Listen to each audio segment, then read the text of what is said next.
Welcome to Not Milk Never Milk. Subscribe if you're lactose intolerant. In this video, I will explain how to direct message in Twitter.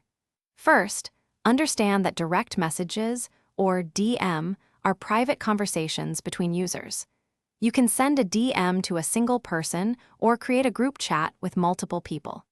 It's important to check your privacy settings to ensure you can send and receive messages from others, making communication smooth and easy.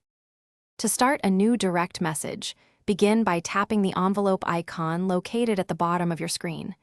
This will take you to your messages inbox.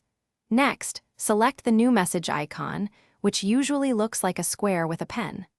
Then, simply search for the username of the person you wish to message and select them.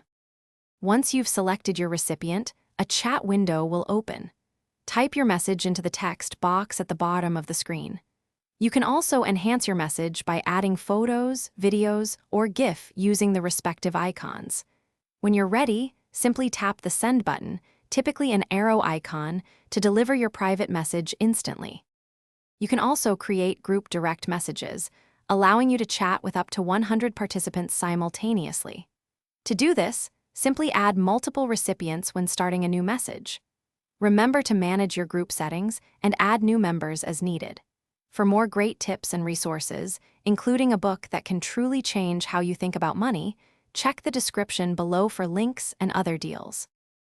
Thanks for watching. If this was helpful, leave a like and consider subscribing. See you next time.